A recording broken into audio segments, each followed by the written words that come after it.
Welcome to this video. Today we're gonna read on the shortness of life. I hope you enjoy.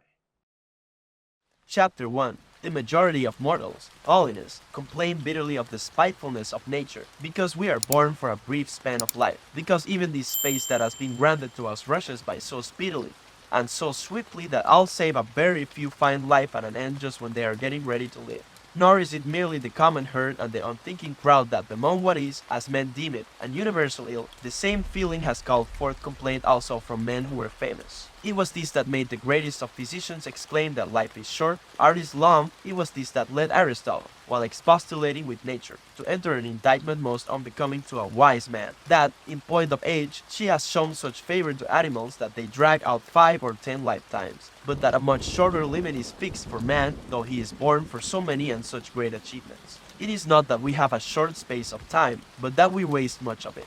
Life is long enough, and it has been given in sufficiently generous measure to allow the accomplishment of the very greatest things if the whole of it is well invested. But when it is squandered in luxury and carelessness, when it is devoted to no good end, forced at last by the ultimate necessity, we perceive that it has passed away before we were aware that it was passing. So it is, the life we receive is not short. But we make it so, nor do we have any lack of it, but are wasteful of it.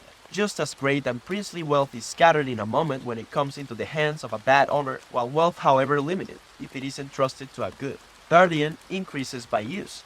So our life is amply long for him who orders it properly. Chapter 2. Why do we complain of nature? She has shown herself kindly. Life, if you know how to use it, is long. But one man is possessed by an avarice that is insatiable, another by a toilsome devotion to tasks that are useless. One man is besotted with wine, another is paralyzed by sloth. One man is exhausted by an ambition that always hangs upon the decision of others. Another, driven on by the greed of the trader, is led over all lands and all seas by the hope of gain. Some are tormented by a passion for war, and are always either bent upon inflicting danger upon others or concerned about their own. Some there are who are worn out by voluntary servitude in a thankless attendance upon the grave. Many are kept busy either in the pursuit of other men's fortune or in complaining of their own. Many, following no fixed aim, shifting and inconstant and dissatisfied, are plunged by their fickleness into plans that are ever new. Some have no fixed principle by which to direct their course, but fate takes them unawares while they loll and yawn. So surely does it happen that I cannot doubt the truth of that utterance which the greatest of poets deliver with all the seeming of an oracle.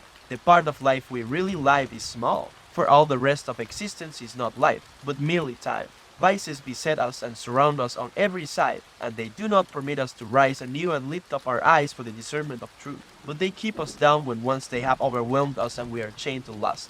Their victims are never allowed to return to their true selves, if ever they chance to find some release. Like the waters of the deep sea which continue to heap even after the storm is past, they are tossed about, and no rest from their lusts abides. Think you that I am speaking of the wretches whose evils are admitted? Look at those whose prosperity men flock to behold. They are smothered by their blessings. To how many are riches a burden? From how many do eloquence and the daily straining to display their powers draw forth blood? How many are pale from constant pleasures? To how many does the throng of clients that crowd about them leave no freedom? In short, run through the list of all these men from the lowest to the highest. This man desires an advocate. This one answers the call. That one is on trial. That one defends him. That one gives sentence. No one asserts his claim to himself. Everyone is wasted for the sake of another. Ask about the men whose names are known by heart, and you will see that these are the marks that distinguish them. A cultivates B and B cultivates C. No one is his own master. And then certain men show the most senseless indignation. They complain of the insolence of their superiors, because they were too busy to see them when they wished an audience. But can anyone have the hardihood to complain of the pride of another when he himself has no time to attend to himself? After all, no matter who you are, the great man does sometimes look toward you even if his face is insolent. He does sometimes condescend to listen to your words. He permits you to appear at his side, but you never deign to look upon yourself, to give ear to yourself.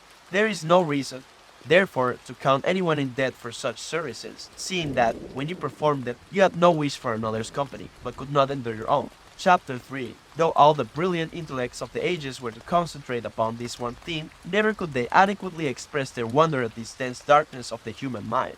Men do not suffer anyone to seize their estates, and they rush to stones and arms if there is even the slightest dispute about the limit of their lands, yet they allow others to trespass upon their life. Nay, they themselves even lead in those who will eventually possess it. No one is to be found who is willing to distribute his money, yet among how many does each one of us distribute his life? In guarding their fortune, men are often close-fisted. Yet, when it comes to the matter of wasting time, in the case of the one thing in which it is right to be miserly, they show themselves most prodigal. And so I should like to lay hold upon someone from the company of older men and say, I see that you have reached the farthest limit of human life. You are pressing hard upon your 100th year, or even beyond it. Come now, recall your life and make a reckoning. Consider how much of your time was taken up with a moneylender, how much with a mistress, how much with a patron, how much with a client, how much in wrangling with your wife, how much in punishing your slaves, how much in rushing about the city on social duties. Add the diseases which we have caused by our own acts. Add, too, the time that has lain idle and unused. You will see that you have fewer years to your credit than you count. Look back in memory and consider when you ever had a fixed plan, how few days have passed as you had intended, when you were ever at your own disposal, when your face ever wore its natural expression, when your mind was ever unperturbed. What work you have achieved in so long a life? How many have robbed you of life when you were not aware of what you were losing? How much was taken up in useless sorrow, in foolish joy, in greedy desire, in the allurements of society? How little of yourself was left to you? You will perceive that you are dying before your season. What, then, is the reason of this? You live as if you were destined to live forever. No thought of your frailty ever enters your head. Of how much time has already gone by you take no heed. You squander time as if you drew from a full and abundant supply, though all the while that day which you bestow on some person or thing is perhaps your last. You have all the fears of mortals and all the desires of immortals. You will hear many men saying, after my 50th year I shall retire into leisure, my 60th year shall release me from public duties. And what guarantee, pray, have you that your life will last longer? Who will suffer your course to be just as you planned it? Are you not ashamed to reserve for yourself only the remnant of life, and to set apart for wisdom only that time which cannot be devoted to any business? How late it is to begin to live just when we must cease to live. What foolish forgetfulness of mortality to postpone wholesome plans to the 50th and 60th year, and to intend to begin life at a point to which few have attained. Chapter 4. You will see that the most powerful and highly placed men let drop remarks in which they long for leisure, acclaim it, and prefer it to all their blessings. They desire at times, if it could be with safety, to descend from their high pinnacle. For, though nothing from without should assail or shatter, fortune of its very self comes crashing down. The deified Augustus, to whom the gods vouchsafed more than to any other man, did not cease to pray for rest and to seek release from public affairs. All his conversation ever reverted to this subject, his hope of leisure. This was the sweet, even if vain, consolation with which he would plan his labors, that he would one day lie for himself. In a letter addressed to the Senate, in which he had promised that his rest would not be devoid of dignity nor inconsistent with his former glory, I find these words, but these matters can be shown better by deeds than by promises. Nevertheless, since the joyful reality is still far distant, my desire for that time most earnestly prayed for has led me to forestall some of its delight by the pleasure of words. So desirable a thing did leisure seem that he anticipated it in thought because he could not attain it in reality. He who saw everything depending upon himself alone, who determined the fortune of individuals and of nations, thought most happily of that future day on which he should lay aside his greatness. He had discovered how much sweat those blessings that shone throughout all lands drew forth, how many secret worries they concealed. Forced to pit arms first against his countrymen, then against his colleagues, and lastly against his relatives. He shed blood on land and sea. Through Macedonia, Sicily, Egypt, Syria, and Asia, and almost all countries he followed the path of battle, and when his troops were weary of shedding Roman blood, he turned them to foreign wars. While he was pacifying the Alpine regions, and subduing the enemies planted in the midst of a peaceful empire. While he was extending its bounds even beyond the Rhine and the Euphrates, and the Danube, in Rome itself the swords of Murinat, Scipio, Lepidus, Ignatius, and others were being whetted to slay him. Not yet had he escaped their plots, when his daughter and all the noble youths who were bound to her by adultery as by a sacred oath, oft alarmed his failing years, and there was Paulus, and a second time the need to fear a woman in league with an Antony. When he had cut away these ulcers together with the limbs themselves, others would grow in their place, just as in a body that was overburdened with blood, there was always a rupture somewhere. And so he longed for leisure, in the hope and thought of which he found relief for his labors. This was the prayer of one who was able to answer the prayers of mankind. Chapter 5. Marcus Cicero long flung among men like Catiline and Clodius and Pompey and Crassus, some open enemies, others doubtful friends, as he is tossed to and fro along with the state and seeks to keep it from destruction, to be at last swept away, unable as he was to be restful in prosperity or patient in adversity. How many times does he curse that very consulship of his, which he had lauded without end, though not without reason? How tearful the words he uses in a letter written to Atticus, when Pompey the Elder had been conquered, and the son was still trying to restore his shattered arms in Spain. Do you ask, he said, what I am doing here? I am lingering in my Tusculan villa half a prisoner. He then proceeds to other statements, in which he bewails his former life and complains of the present and despairs of the future. Cicero said that he was half a prisoner, but, in very truth, never will the wise man resort to so lowly a term, never will he be half a prisoner. He who always possesses an undiminished and stable liberty, being free and his own master and towering over all others. For what can possibly be above him who is above fortune? Chapter 6. When Livius Drusus, a bold and energetic man, and with the support of a huge crowd drawn from all Italy, proposed new laws and the evil measures of the Gracchi, seeing no way out for his policy, which he could neither carry through nor abandon when once started on, he is said to have complained bitterly against the life of unrest he had had from the cradle, and to have exclaimed that he was the only person who had never had a holiday even as a boy. For, while he was still a ward and wearing the dress of a boy, he had had the courage to commend to the favor of a jury those who were accused, and to make his influence felt in the law courts, so powerfully, indeed, that it is very well known that in certain trials he forced a favorable verdict. To what lengths was not such premature ambition destined to go? One might have known that such precocious hardihood would result in great personal and public misfortune, and so it was too late for him to complain that he had never had a holiday when from boyhood he had been a troublemaker and a nuisance in the forum. It is a question whether he died by his own hand, for he fell from a sudden wound received in his groin, some doubting whether his death was voluntary, no one whether it was timely. It would be superfluous to mention more who, though others deem them the happiest of men, have expressed their loathing for every act of their years, and with their own lips have given true testimony against themselves. But by these complaints they change neither themselves nor others, for when they have vented their feelings in words, they fall back into their usual round. Heaven knows, such lives as yours, though they should pass the limit of 1,000 years, will shrink into the merest span. Your vices will swallow up any amount of time.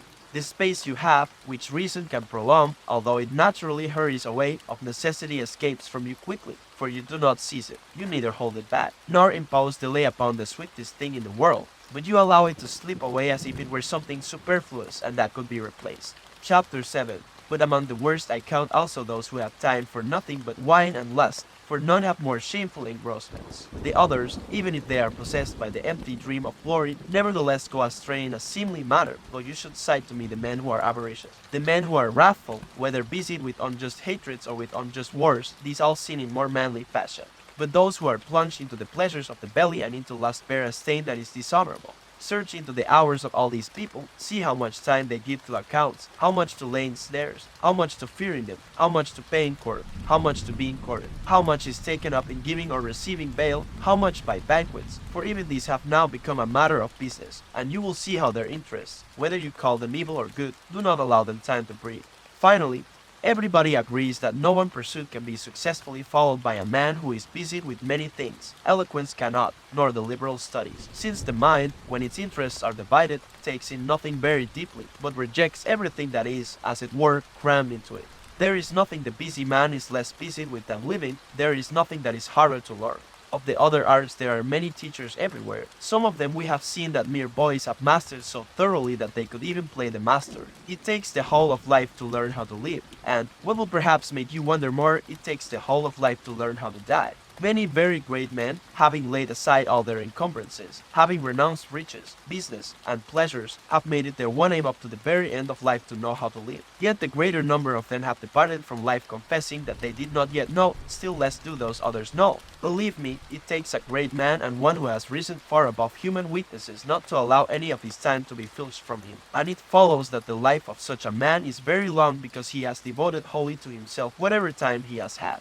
None of it lay neglected and idle, none of it was under the control of another, for, guarding it most grudgingly, he found nothing that was worthy to be taken in exchange for his time. And so that man had time enough, but those who have been robbed of much of their life by the public have necessarily had too little of it. And there is no reason for you to suppose that these people are not sometimes aware of their loss. Indeed, you will hear many of those who are burdened by great prosperity cry out at times in the midst of their throngs of clients, or their pleadings in court, or their other glorious miseries, I have no chance to live. Of course you have no chance. All those who summon you to themselves, turn you away from your own self. Of how many days has that defendant robbed you? Of how many that candidate?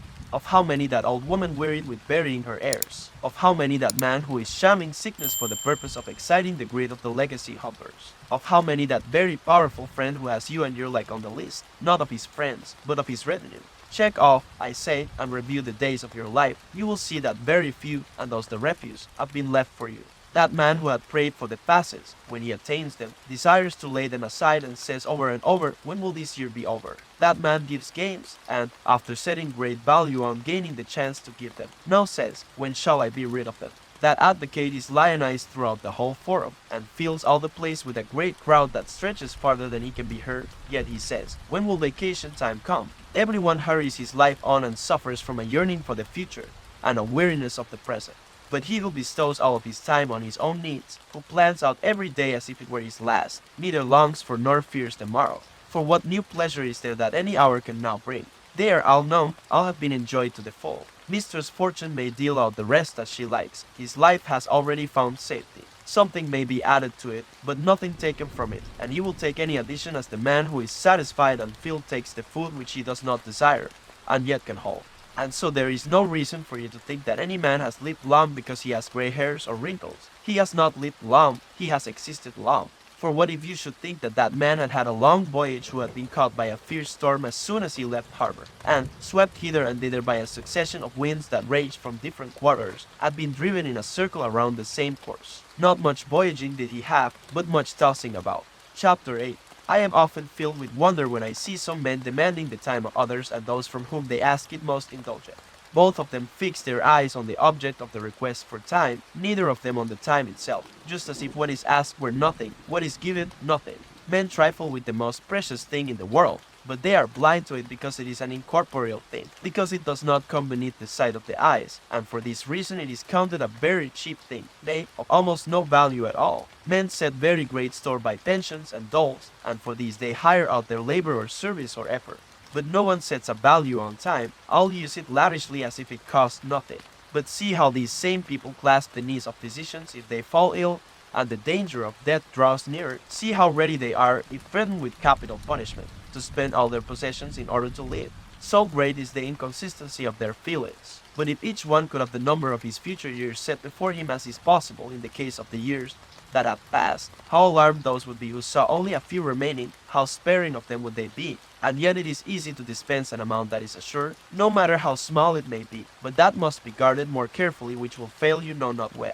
Yet there is no reason for you to suppose that these people do not know how precious a thing time is, for to those whom they love most devotedly they have a habit of saying that they are ready to give them a part of their own years. And they do give it without realizing it, but the result of their giving is that they themselves suffer loss without adding to the years of their dear ones. But the very thing they do not know is whether they are suffering loss. Therefore, the removal of something that is lost without being noticed they find is bearable. Yet no one will bring back the years, no one will bestow you once more on yourself. Life will follow the path it started upon, and will neither reverse nor check its course. It will make no noise, it will not remind you of its sweetness. Silent it will glide on, it will not prolong itself at the command of a king or at the applause of the populace. Just as it was started on its first day, so it will run, nowhere will it turn aside, nowhere will it delay. And what will be the result? You have been engrossed, life hastens by, meanwhile death will be at hand, for which, willy-nilly, you must find leisure. Chapter 9. Can anything be sillier than the point of view of certain people? I mean those who boast of their foresight. They keep themselves very busily engaged in order that they may be able to live better. They spend life in making ready to live. They form their purposes with a view to the distant future. Yet postponement is the greatest waste of life. It deprives them of each day as it comes. It snatches from them the present by promising something hereafter. The greatest hindrance to living is expectancy, which depends upon the morrow and wastes today. You dispose of that which lies in the hands of fortune. You let go that which lies in your own. Whither do you look? At what goal do you aim? All things that are still to come lie in uncertainty, lie straightway. See how the greatest of bards cries out, and, as if inspired with divine utterance, sings the saving strain.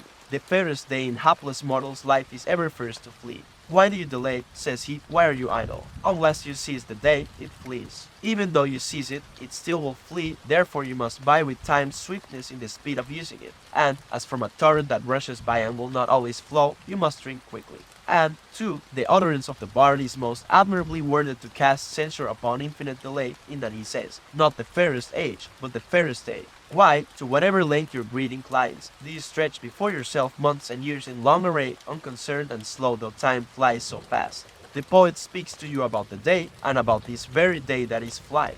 Is there, then, any doubt that for hapless mortals, that is, for men who are engrossed, the fairest day is ever the first to flee? Old age surprises them while their minds are still childish, and they come to it unprepared and unarmed, for they have made no provision for it. They have stumbled upon it suddenly and unexpectedly. They did not notice that it was drawing nearer day by day. Even as conversation or reading or deep meditation on some subject beguiles the traveler, and he finds that he has reached the end of his journey before he was aware that he was approaching it. Just so with this unceasing and most swift journey of life, which we make at the same pace whether waking or sleeping, those who are engrossed become aware of it only at the end. Chapter 10. Should I choose to divide my subject into heads with their separate proofs, many arguments will occur to me by which I could prove that busy men find life very short. But Fabianus, who was none of your lecture room philosophers of today, but one of the genuine and old-fashioned kind, used to say that we must fight against the passions with main force, not with artifice, and that the battle line must be turned by a bold attack, not by inflicting pinpricks, that sophistry is not serviceable, for the passions must be not nipped but crushed. Yet, in order that the victims of them may be censured, each for his own particular fault, I say that they must be instructed, not merely wept over. Life is divided into three periods: that which has been, that which is, that which will be. Of these the present time is short, the future is doubtful, the past is certain. For the last is the one over which fortune has lost control, is the one which cannot be brought back under any man's power. But men who are engrossed lose this, for they have no time to look back upon the past, and even if they should have, it is not pleasant to recall something they must view with regret. They are, therefore, unwilling to direct their thoughts backward to ill-spent hours, and those whose vices become obvious if they review the past. Even the vices which were disguised under some allurement of momentary pleasure do not have the courage to revert to those hours. No one willingly turns his thought back to the past, unless all his acts have been submitted to the censorship of his conscience, which is never deceived. He who has ambitiously coveted, proudly scorned, recklessly conquered, treacherously betrayed, greedily seized, or lavishly squandered, must needs fear his own memory. And yet this is the part of our time that is sacred and set apart, put beyond the reach of all human mishaps, and removed from the dominion of fortune. The part which is disquieted by no want, by no fear, by no attacks of disease. This can neither be troubled nor be snatched away. It is an everlasting and unanxious possession. The present offers only one day at a time, and each by minutes, but all the days of past time will appear when you bid them. They will suffer you to behold them and keep them at your will, a thing which those who are engrossed have no time to do. The mind that is untroubled and tranquil has the power to roam into all the parts of its life, but the minds of the engrossed, just as if weighted by a yoke, cannot turn and look behind. And so their life vanishes into an abyss, and as it does no good, no matter how much water you pour into a vessel, if there is no bottom to receive and hold it. So with time, it makes no difference how much is given, if there is nothing for it to settle upon, it passes out through the chinks and holes of the mind. Present time is very brief, so brief, indeed, that to some there seems to be none, for it is always in motion. It ever flows and hurries on. It ceases to be before it has come, and can no more brook delay than the firmament or the stars, whose ever unresting movement never lets them abide in the same track. The engrossed, therefore, are concerned with present time alone, and it is so brief that it cannot be grasped, and even this is filched away from them, distracted as they are among many things. Chapter 11. In a word, do you want to know how they do not live long? See how eager they are to live long. Decrepit old men beg in their prayers for the addition of a few more years. They pretend that they are younger than they are. They comfort themselves with a falsehood, and are as pleased to deceive themselves as if they deceived fate at the same time. But when at last some infirmity has reminded them of their mortality, in what terror do they die, feeling that they are being dragged out of life, and not merely living it. They cry out that they have been fools, because they have not really lived, and that they will live henceforth in leisure if only they escape from this illness. Then at last they reflect how uselessly they have striven for things which they did not enjoy, and how all their toil has gone for nothing. But for those whose life is past remote from all business, why should it not be ample? None of it is assigned to another, none of it is scattered in this direction and that, none of it is committed to fortune. None of it perishes from neglect, none is subtracted by wasteful giving, none of it is unused. The whole of it, so to speak, yields income. And so, however small the amount of it, it is abundantly sufficient. And therefore, whenever his last day shall come, the wise man will not hesitate to go to meet death with steady step. Chapter 12. Perhaps you ask whom I would call the engrossed. There is no reason for you to suppose that I mean only those whom the dogs that have at length been let in drive out from the law court. those whom you see either gloriously crushed in their own crowd of followers, or scornfully in someone else's, those whom social duties call forth from their own homes to bunt them against someone else's doors, or whom the praetor's hammer keeps busy in seeking gain that is disreputable and that will one day fester. Even the leisure of some men is engrossed in their villa or on their couch in the midst of solitude. Although they have withdrawn from all others, they are themselves the source of their own worry. We should say that these are living, not in leisure, but in busy idleness. Would you say that that man is at leisure who arranges with finical care his Corinthian bronzes, that the mania of a few makes costly, and spends the greater part of each day upon rusty bits of copper, who sits in a public wrestling place watching the wrangling of lads, who sorts out the herds of his pack mules into pairs of the same age and color, who feeds all the newest athletes? Tell me, would you say that those men are at leisure who pass many hours at the barber's while they are being stripped of whatever grew out the night before, while a solemn debate is held over each separate hair, while either disarranged locks are restored to their place or thinning ones drawn from this side, and that toward the forehead? How angry they get if the barber has been a bit too careless, just as if he were shearing a real man. How they flare up if any of their mane is lopped off, if any of it lies out of order, if it does not all fall into its proper ringlets. Who of these would not rather have the state disordered than his hair? Who is not more concerned to have his head trimmed rather than shaved? Who would not rather be well barbered than upright? Would you say that these are at leisure who are occupied with the comb and the mirror? And what of those who are engaged in composing, hearing, and learning songs, while they twist the voice, whose best and simplest movement nature designed to be straightforward, into the meanderings of some indolent tune, who are always snapping their fingers as they beat time to some song they have in their head, who are overheard humming a tune when they have been summoned to serious, often even melancholy, matters? These have not leisure, but idle occupation. At their banquets, heaven knows, I cannot reckon among their unoccupied hours, since I see how anxiously they set out their silver plate, how diligently they tie up the tunics of their pretty slave boys, how breathlessly they watch to see in what style the wild boar issues from the hands of the cook, with what speed at a given signal. Smooth-faced boys hurry to perform their duties, with what skill the birds are carved into portions all according to rule. How carefully unhappy little lads wipe up the spittle of drunkards. By such means they seek the reputation of being fastidious and elegant, and to such an extent do their evils follow them into all the privacies of life that they can neither eat nor drink without ostentation. And I would not count these among the leisured class either, the men who have themselves borne hither and thither in a sedan chair and a litter, and are punctual at the hours for their rides as if it were unlawful to omit them, who are reminded by someone else when they must bathe, when they must swim, when they must dine, so enfeebled are they by the excessive lassitude of a pampered mind that they cannot find out by themselves whether they are hungry. I hear that one of these pampered people, provided that you can call it pampering to unlearn the habits of human life, when he had been lifted by hands from the bath and placed in his sedan chair, said questioningly, "Am I now seated?" Do you think that this man, who does not know whether he is sitting, knows whether he is alive, whether he sees, whether he is at leisure? I find it hard to say whether I pity him more if he really did not know, or if he pretended not to know this. They really are subject to forgetfulness of many things, but they also pretend forgetfulness of many. Some vices delight them as being proofs of their prosperity. It seems the part of a man who is very lowly and despicable to know what he is doing. After this, imagine that the mimes fabricate many things to make a mock of luxury. In very truth, they pass over more than they invent, and such a multitude of unbelievable vices has come forth in this age, so clever in this one direction, that by now we can charge the mimes with neglect. To think that there is anyone who is so lost in luxury that he takes another's word as to whether he is sitting down.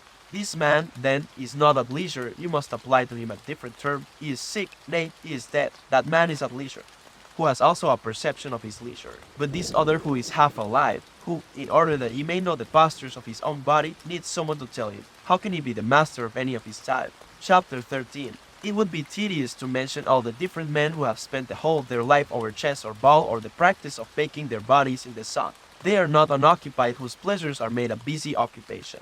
For instance, no one will have any doubt that those are laborious triflers who spend their time on useless literary problems, of whom even among the Romans there is now a great number. It was once a foible confined to the Greeks to inquire into what number of rowers Ulysses had, whether the Iliad or the Odyssey was written first, whether moreover they belong to the same author, and various other matters of this stamp, which, if you keep them to yourself, in no way pleasure your secret soul, and, if you publish them, make you seem more of a bore than a scholar. But now this vain passion for learning useless things has assailed the Romans also. In the last few days I heard someone telling who was the first Roman general to do this or that. Duilius was the first who won a naval battle. Curious Dedatus was the first who had elephants led in his trial.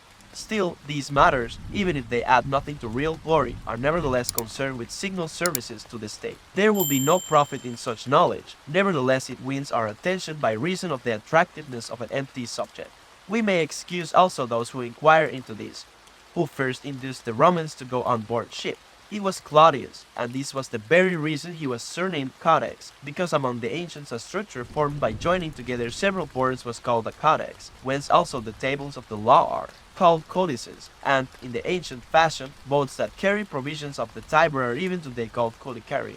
Doubtless these two may have some point. The fact that Valerius Corvinus was the first to conquer Messana, and was the first of the family of the Valerian to bear the surname Messana because he had transferred the name of the conquered city to himself, and was later called Messala after the gradual corruption of the name in the popular speech. Perhaps you will permit someone to be interested also in this, the fact that Lucius Sulla was the first to exhibit loose lions in the circuit, though at other times they were exhibited in chains, and that javelin throwers were sent by King Bacchus to dispatch them. And, doubtless, these two may find some excuse, but does it serve any useful purpose to know that Pompey was the first to exhibit the slaughter of 18 elephants in the circus, pitting criminals against them in a mimic battle? He, a leader of the state and one who, according to report, was conspicuous among the leaders of all for the kindness of his heart, thought it a notable kind of spectacle to kill human beings after a new fashion. Do they fight to the death? That is not enough. Are they torn to pieces? That is not enough. Let them be crushed by animals of monstrous bulk. Better would it be that these things pass into oblivion lest hereafter some all-powerful man should learn them and be jealous of an act that was nowise human. Oh, what blindness does great prosperity cast upon our minds! When he was casting so many troops of wretched human beings to wild beasts born under a different sky, when he was proclaiming war between creatures so ill-matched, when he was shedding so much blood before the eyes of the Roman people, who itself was soon to be forced to shed more, he then believed that he was beyond the power of nature. But later this same man, betrayed by Alexandrine treachery, offered himself to the dagger of the vilest slave, and then at last discovered what an empty boast his surname was. But to return to the point from which I have digressed, and to show that some people bestow useless pains upon these same matters, the man I mentioned related that Metellus, when he triumphed after his victory over the Carthaginians in Sicily, was the only one of all the Romans who had caused 120 captured elephants to be led before his car. That Sulla was the last of the Romans who extended the Pomerium, which in old times it was customary to extend after the acquisition of Italian but never of provincial territory. Is it more profitable to know this than that Mount Aventine, according to him, is outside the Pomerium for one of two reasons, either because that was the place to which the plebeians had seceded, or because the birds had not been favorable when Remus took his auspices on that spot, and, in turn, countless other reports that are either crammed with falsehood or are of the same sort. For though you grant that they tell these things in good faith, though they pledge themselves for the truth of what they write, still whose mistakes will be made fewer by such stories? Whose passions will they restrain? Whom will they make more brave? Whom more just? Whom more noble-minded? My friend Fabianus used to say that at times he was doubtful whether it was not better not to apply oneself to any studies than to become entangled in these. Chapter 14. Of all men they alone are at leisure who take time for philosophy. They alone really live, for they are not content to be good guardians of their own lifetime only. They annex every age to their own, all the years that have gone before them are an addition to their store. Unless we are most ungrateful, all those men, glorious fashioners of holy thoughts, were born for us they have prepared a way of life. By other men's labors we are led to the sight of things most beautiful that have been wrested from darkness, and brought into light. From no age are we shut out. We have access to all ages, and if it is our wish, by greatness of mind, to pass beyond the narrow limits of human weakness, there is a great stretch of time through which we may roam. We may argue with Socrates, we may doubt one with Carneades, find peace with Epicurus, overcome human nature with the Stoics, exceed it with the Cynics. Since nature allows us to enter into fellowship with every age, why should we not turn from this paltry and fleeting span of time and surrender ourselves with all our soul to the past, which is boundless, which is eternal, which we share with our betters? Those who rush about in the performance of social duties, who give themselves and others no rest when they have fully indulged their madness, when they have every day crossed everybody's threshold, and have left no open door unvisited, when they have carried around their venal greeting to houses that are very far apart, out of a city so huge and torn by such varied desires, how few will they be able to see? How many will there be who either from sleep or self-indulgence, or rudeness will keep them out? How many who, when they have tortured them with long waiting, will rush by, pretending to be in a hurry? How many will avoid passing out through a hall that is crowded with clients, and will make their escape through some concealed door as if it were not more discourteous to deceive than to exclude? How many, still half asleep and sluggish from last night's debauch, scarcely lifting their lips in the midst of a most insolent yawn, manage to bestow on yonder poor wretches, who break their own slumber in order to wait on that of another, the right name only after it has been whispered to them 1,000 times? But we may fairly say that they alone are engaged in the true duties of life who shall wish to have Zeno, Pythagoras, Democritus, and all the other high priests of liberal studies, and Aristotle and Theophrastus as their most intimate friends every day. No one of these will be not at home, no one of these will fail to have his visitor live more happy and more devoted to himself than when he came. No one of these will allow anyone to leave him with empty hands. All mortals can meet with them by night or by day. Chapter 15. No one of these will force you to die, but all will teach you how to die. No one of these will wear out your years, but each will add his own years to yours. Conversations with no one of these will bring you peril. The friendship of none will endanger your life. The courting of none will tax your purse. From them you will take whatever you wish. It will be no fault of theirs if you do not draw the utmost that you can desire. What happiness, what a fair old age awaits him who has offered himself as a client to these. He will have friends from whom he may seek counsel on matters great and small, whom he may consult every day about himself, from whom he may hear truth without insult, praise without flattery, and after whose likeness he may fashion himself. We are wont to say that it was not in our power to choose the parents who fell to our lot, that they have been given to men by chance, yet we may be the sons of whomsoever we will. Households there are of noblest intellects. Choose the one into which you wish to be adopted. You will inherit not merely their name, but even their property, which there will be no need to guard in a mean or niggardly spirit. The more persons you share it with, the greater it will become. These will open to you the path to immortality, and will raise you to a height from which no one is cast down. This is the only way of prolonging mortality, nay, of turning it into immortality. Honors, monuments, all that ambition has commanded by decrees or reared in works of stone, quickly sink to ruin.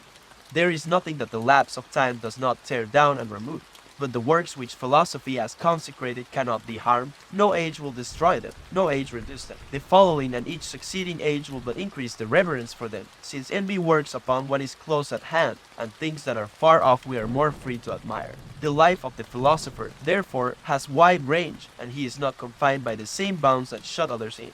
He alone is freed from the limitations of the human race. All ages serve him as if a god. Has some time passed by? This he embraces by recollection. Is time present? This he uses. Is it still to come? This he anticipates. He makes his life long by combining all times into one. Chapter 16. But those who forget the past, neglect the present, and fear for the future have a life that is very brief and troubled. When they have reached the end of it, the poor wretches perceive too late that for such a long while they have been busied in doing nothing. Nor because they sometimes invoke death, have you any reason to think it any proof that they find life long. In their folly they are harassed by shifting emotions which rush them into the very things they dread. They often pray for death because they fear it. And, 2. You have no reason to think that this is any proof that they are living a long time. The fact that the day often seems to them long. The fact that they complain that the hours pass slowly until the time set for dinner arrives. For, whenever their engrossments fail them, they are restless because they are left with nothing to do, and they do not know how to dispose of their leisure or to drag out the time. And so they strive for something else to occupy them, and all the intervening time is irksome, exactly as they do when a gladiatorial exhibition is being announced, or when they are waiting for the appointed time of some other show or amusement. They want to skip over the days that lie between. All postponement of something they hope for seems long to them. Yet the time which they enjoy is short and swift, and it is made much shorter by their own fault, for they flee from one pleasure to another and cannot remain fixed in one desire. Their days are not long to them, but hateful. Yet, on the other hand, how scanty seem the nights which they spend in the arms of a harlot or in wine. It is this also that accounts for the madness of poets in fostering human frailties by the tales in which they represent that Jupiter under the enticement of the pleasures of a lover doubled the length of the night. For what is it but to inflame our vices to inscribe the name of the gods as their sponsors, and to present the excused indulgence of divinity as an example to our own weakness? Can the nights which they pay for so dearly fail to seem all too short to these men? They lose the day in expectation of the night, and the night in fear of the dawn. Chapter 17. The very pleasures of such men are uneasy, and disquieted by alarms of various sorts, and at the very moment of rejoicing the anxious thought comes over them, how long will these things last? This feeling has led kings to weep over the power they possessed, and they have not so much delighted in the greatness of their fortune, as they have viewed with terror the end to which it must sometime come, when the king of Persia, in all the insolence of his pride, spread his army over the vast plains and could not grasp its number but simply its measure. He shed copious tears, because inside of 100 years not a man of such a mighty army would be alive. But he who wept was to bring upon them their fate, was to give some to their doom on the sea, some on the land, some in battle, some in flight, and within a short time was to destroy all those for whose 100 year he had such fear. And why is it that even their joys are uneasy from fear? Because they do not rest on stable causes, but are perturbed as groundlessly as they are born.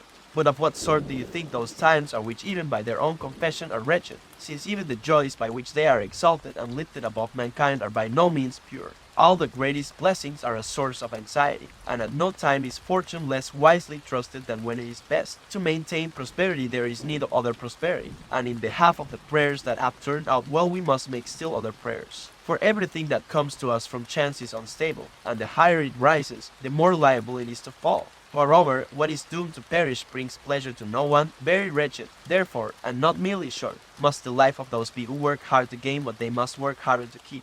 By great toil they attain what they wish, and with anxiety hold what they have attained. Meanwhile they take no account of time that will never more return. New engrossments take the place of the old, hope leads to new hope, ambition to new ambition. They do not seek an end of their wretchedness, but change the cause. Have we been tormented by our own public honors? Those of others take more of our time. Have we ceased to labor as candidates? We begin to canvass for others. Have we got rid of the troubles of a prosecutor? We find those of a judge. Has a man ceased to be a judge? He becomes president of a court. Has he become infirm in managing the property of others at a salary? He is perplexed by caring for his own wealth. Have the barracks set Marius free? The consulship keeps him busy. Thus, Quintius hastened to get to the end of his dictatorship. He will be called back to it from the plow. Scipio will go against the Carthaginians before he is ripe for so great an undertaking, victorious over Hannibal, victorious over Antiochus, the glory of his own consulship, the surety for his brothers. Did he not stand in his own way, he would be set beside Jove, but the discord of civilians will vex their preserver, and, when as a young man he had scored honors that rivaled those of the gods, at length, when he is old, his ambition will take delight in stubborn exile. Reasons for anxiety will never be lacking, whether born of prosperity or of wretchedness. Life pushes on in a succession of engrossments. We shall always pray for leisure, but never enjoy it. Chapter 18. And so, my dearest Paulinus, tear yourself away from the crowd, and, too much storm-tossed for the time you have lived, at length withdraw into a peaceful harbor. Think of how many waves you have encountered, how many storms, on the one hand, you have sustained in private life, how many, on the other, you have brought upon yourself in public life. Long enough has your virtue been displayed in laborious and unceasing proofs. Try how it will behave in leisure. The greater part of your life, certainly the better part of it, has been given to the state. Take now some part of your time for yourself as well. And I do not summon you to slothful or idle inaction, or to drown all your native energy in slumbers and the pleasures that are dear to the crowd. That is not to rest. You will find far greater works than all those you have hitherto performed so energetically, to occupy you in the midst of your release and retirement. You, I know, manage the accounts of the whole world as honestly as you would as strangers, as carefully as you would your own, as conscientiously as you would the state's. You win love in an office in which it is difficult to avoid hatred, but nevertheless, believe me, it is better to have knowledge of the ledger of one's own life than of the corn market. Recall that keen mind of yours, which is most competent to cope with the greatest subjects, from a service that is indeed honorable but hardly adapted to the happy life, and reflect that in all your training in the liberal studies, extending from your earliest years, you were not aiming at this, that it might be safe to entrust many thousand pecks of corn to your charge. You gave hope of something greater and more lofty. There will be no lack of men of tested worth and painstaking industry, but plodding oxen are much more suited to carrying heavy loads than thoroughbred horses, and whoever hampers the fleetness of such high-born creatures with a heavy pack. Reflect, besides, how much worry you have in subjecting yourself to such a great burden. Your dealings are with the belly of man. A hungry people neither listens to reason, nor is appeased by justice, nor is bent by any entreaty. Very recently, within those few days after Gaius Caesar died, still grieving most deeply because he knew that, The Roman people were alive and had enough food left for at any rate 7 or 8 days while he was building his bridges of boats and playing with the resources of the empire. We were threatened with the worst evil that can befall men even during a siege. The lack of provisions. His imitation of a mad and foreign and misproud king was very nearly at the cost of the city's destruction and famine and the general revolution that follows famine. What then must have been the feeling of those who had charge of the corn market and had to face stones, the sword, fire, and a Caligula. By the greatest subterfuge they concealed the great evil that lurked in the vitals of the state, with good reason, you may be sure. For certain maladies must be treated while the patient is kept in ignorance. Knowledge of their disease has caused the death of many. Chapter 19. Do you retire to these quieter, safer, greater things? Think you that it is just the same whether you are concerned in having corn from oversea poured into the granary, unhurt either by the dishonesty or the neglect of those who transport it, in seeing that it does not become heated and spoiled by collecting moisture, and tallies in weight and measure, or whether you enter upon these sacred and lofty studies with the purpose of discovering what substance, what pleasure, what mode of life, what shape God has, what fate awaits your soul, where nature lays us to rest when we are freed from the body, what the principle is that upholds all the heaviest matter in the center of this world, suspends the light on high, carries fire to the topmost part, summons the stars to their proper changes, and other matters, in turn, full of mighty wonders. You really must leave the ground and turn your mind's eye upon these things. Now while the blood is hot, we must enter with brisk step upon the better course. In this kind of life there awaits much that is good to know, the love and practice of the virtues, forgetfulness of the passions, knowledge of living and dying, and a life of deep repose. The condition of all who are engrossed is wretched. But most wretched is the condition of those who labor at engrossments that are not even their own, who regulate their sleep by that of another, their walk by the pace of another, who are under orders in case of the freest things in the world, loving and hating. If these wish to know how short their life is, let them reflect how small a part of it is their own. Chapter 20. And so when you see a man often wearing the robe of office, when you see one whose name is famous in the forum, do not envy him, those things are bought at the price of life. They will waste all their years, in order that they may have 1 year reckoned by their name. One life has left some in the midst of their first struggle, before they could climb up to the height of their ambition. Some, when they have crawled up through 1,000 indignities to the crowning dignity, have been possessed by the unhappy thought that they have but toiled for an inscription on a tomb. Some who have come to extreme old age, while they adjusted it to new hopes as if it were youth, have had it fail from sheer weakness in the midst of their great and shameless endeavors. Shameful is he whose breath leaves him in the midst of a trial when, advanced in years and still courting the applause of an ignorant circle, he is pleading for some litigant who is the veriest stranger. Disgraceful is he who, exhausted more quickly by his mode of living than by his labor, collapses in the very midst of his duties. Disgraceful is he who dies in the act of receiving payments on account, and draws a smile from his long-delayed heir. I cannot pass over an instance which occurs to me. Sextus Tyrannius was an old man of long-tested diligence, who, after his 90th year, having received release from the duties of his office by Gaius Caesar's own act, ordered himself to be laid out on his bed and to be mourned by the assembled household as if he were dead. The whole house bemoaned the leisure of its old master, and did not end its sorrow until his accustomed work was restored to it. Is it really such pleasure for a man to die in harness? Yet very many have the same feeling. Their desire for their labor lasts longer than their ability. They fight against the weakness of the body. They judge old age to be a hardship on no other score than because it puts them aside. The law does not draft a soldier after his 50th year. It does not call a senator after his 60th. It is more difficult for men to obtain leisure from themselves than from the law. Meantime, while they rob and are being robbed, while they break up each other's repose, while they make each other wretched, their life is without profit, without pleasure, without any improvement of the mind. No one keeps death in view, no one refrains from far-reaching hopes. Some men, indeed, even arrange for things that lie beyond life, huge masses of tombs and dedications of public works and gifts for their funeral pyres and ostentatious funerals. But, in very truth, the funerals of such men ought to be conducted by the light of torches and wax tapers, as though they had lived but the tiniest span.